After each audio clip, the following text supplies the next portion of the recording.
今天呢，我想谈的并不是我个人预习这件事情，而是今天台湾社会必须面对的一个共同的话题。我和这个凶手呢素未平生，人生之中从来没有任何的交集。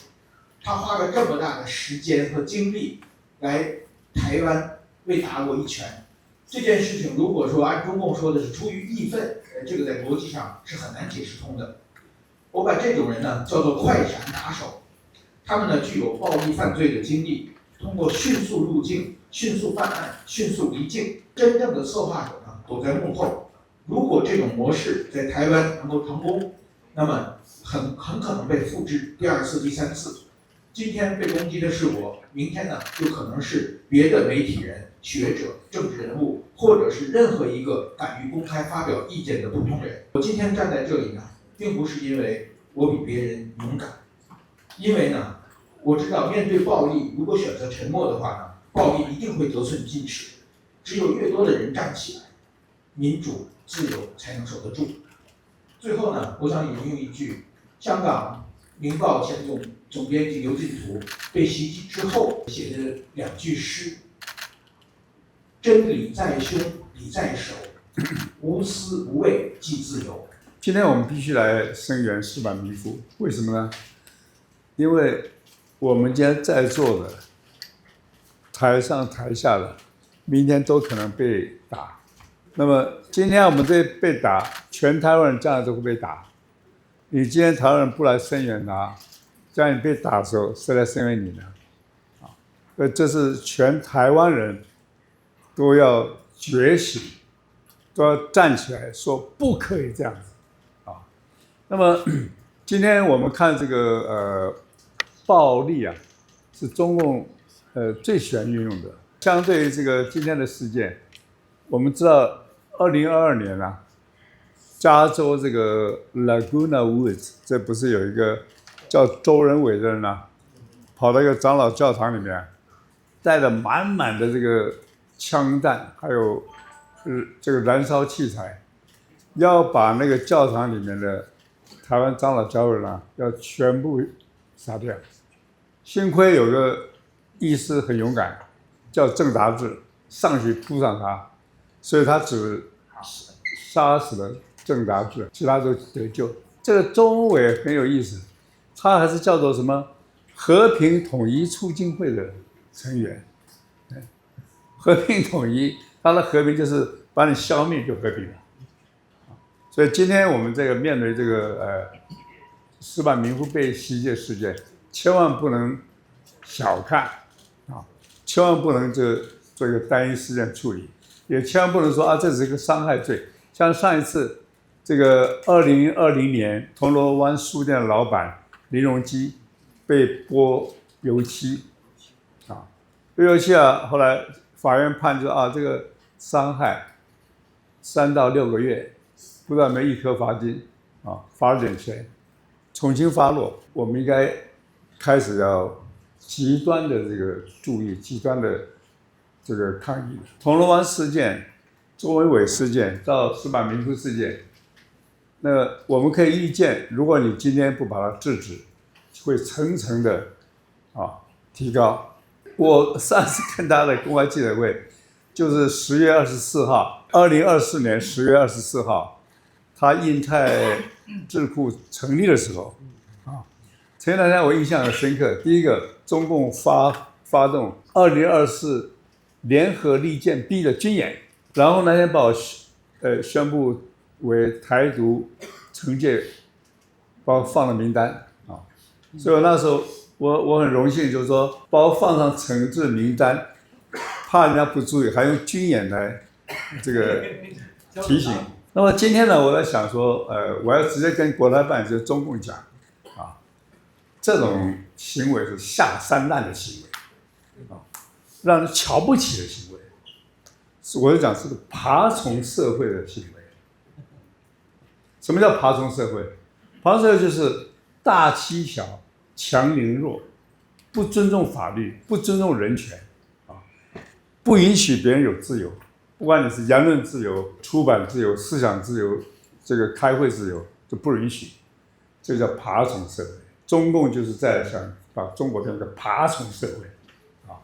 那么这个爬虫的来讲，它的反应就两种 ，fight or flight， 就是能欺负就打，不能欺负就逃，啊，就这么一个非常低贱，就是不成才的这么一个这个共产党啊。那么今天这个共产党要爬虫脑袋，建立一个爬虫社会，说要把中华民族促进伟大复兴，复兴什么？我们今天台湾已经进到了一个飞鸟社会。什么叫飞鸟社会？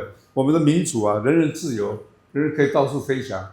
我们没有地盘主义，飞鸟是很有本事的，全天下的树它都可以去筑巢，它不需要抢人家地盘。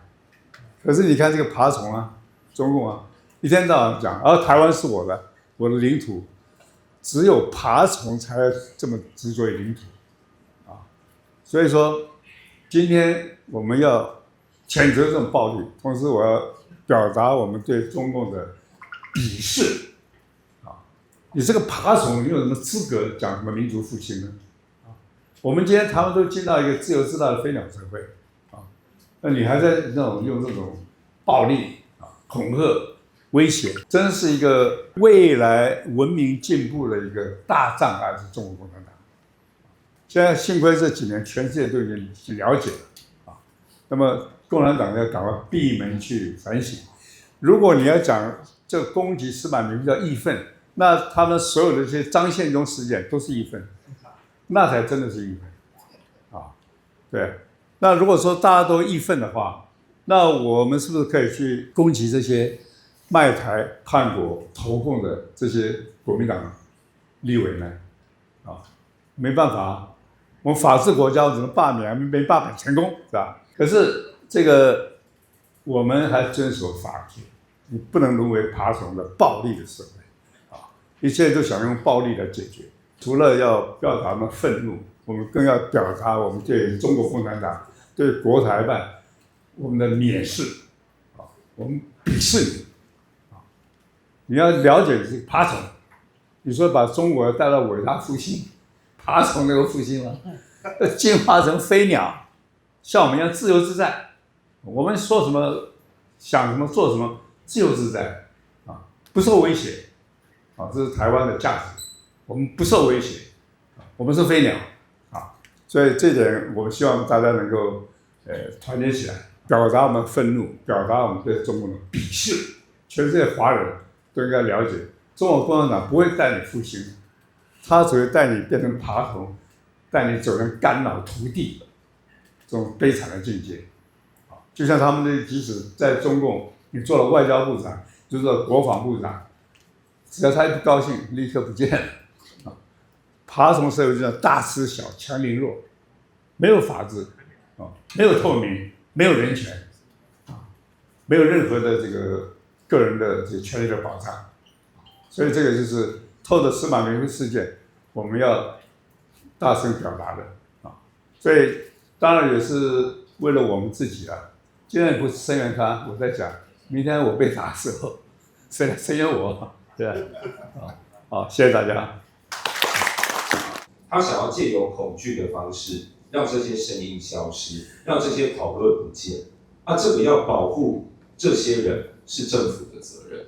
可是大家也知道，我们现在不是国会多数，所以我提出这件法案，上个礼拜已经被挡，好像破900字了。所以我提的这些东西，国民党是不会让它过的。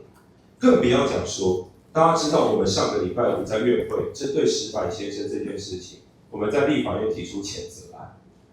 大家知道谴责案是不太需要，就是你谴责案只要大家愿意谴责就好，谴责案也没有说真的有一个直接的法律效果，你只要表达一个态度，就好像很多国家的国会不是会发生说这个中国都乱讲2758号解释有没有？这就是一个立法院的决议，它代表的是一个国家的态度。结果我们在立法院要提这一个，国民党跟民众党连讨论都不给你讨论，他不是说否决他连讨论都不给你讨论，在程序就把这个案子直接封杀。我们立法院连谴责都做不出来，这真的是丢脸。而理查吉尔在还没有发生事情的时候，光是7月1号这个法律一通过，他就已经站出来讲了。结果一个国家一个立法的最高的殿堂连谴责都做不到，我今天之所以要一起站在这里，最重要的就是，虽然我们现在撼动不了立法院，但我作为我们立法最高机关里面的一个成员，我一定要站在这边发声，我一定要告诉大家，这个才是应该是立法院的态度。你要严谨的法律，你要怎么去保护人，你要怎么去谴责，你应该要有什么样的机制，你要怎么去保护你这个国家的市民，你要怎么去对抗集权的扩张，这个是一个态度，这个没有在分政党才对。无论如何，一定要站在这边，就是要告诉大家，这个就是我们国家应该有的态度。